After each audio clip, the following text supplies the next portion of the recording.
دین کی معلومات کے لیے چینل کو سبسکرائب کریں۔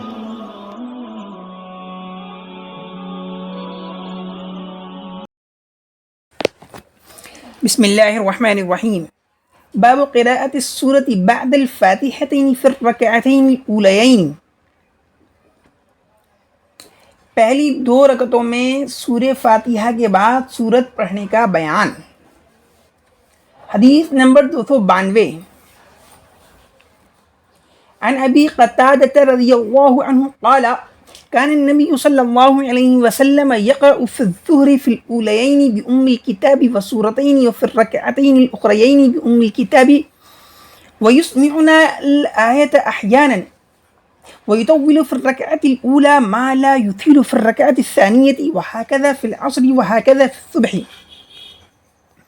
حضرت ابو قتادہ رضی اللہ عنہ سے روایت ہے، وہ کہتے ہیں کہ نبی کریم صلی اللہ علیہ وسلم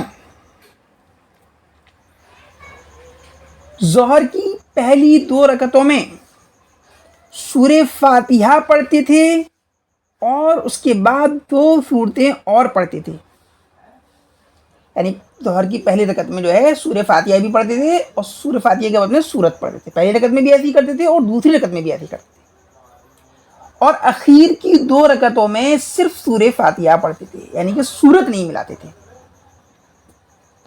اور ہم لوگوں کو کبھی کبھی آپ آیت سنا دیا کرتی تھی کہ آپ کیا پڑھ رہے ہیں ظہر میں، آپ کون سی صورت پڑھ رہے ہیں، تو کبھی کبھی ایک آدھ آیت زور سے پڑھتے تھے جس سے ہمیں پتہ چل جاتا تھا کہ آپ ظہر میں یا عصر میں آپ فلاں آیت فلاں صورت پڑھ رہے ہیں۔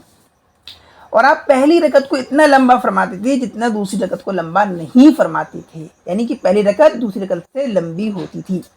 اور اسی طرح آپ عصر کی نماز میں بھی کرتے تھے اور صبح یعنی فجر کی نماز میں بھی کرتے تھے۔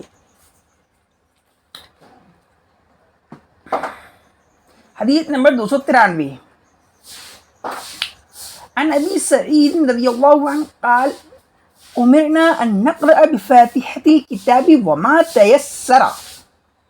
حضرت ابو سعید سے روایت ہے، وہ کہتے ہیں ہمیں حکم دیا گیا کہ ہم سورہ فاتحہ پڑھیں اور جو ہمارے لیے آسان ہو، یعنی آسان ہونے کا مطلب یہ ہے کہ قرآن پاک میں سے کہیں سے بھی ہم کو یاد ہو وہاں سے ہم پڑھ لیں، کوئی قید نہیں کہ بھئی بڑی صورتیں ہی پڑھنی ہیں یا پہلے پارے کی پڑھنی ہے کہ دوسرے پارے کی پڑھنی ہے، جہاں سے آسان ہو جو صورت یاد ہو وہ پڑھ لی جائے۔ باب ما جاء في قراءة النبي صلى الله عليه وسلم في الصلوات الخمس والجمعة والعيدين۔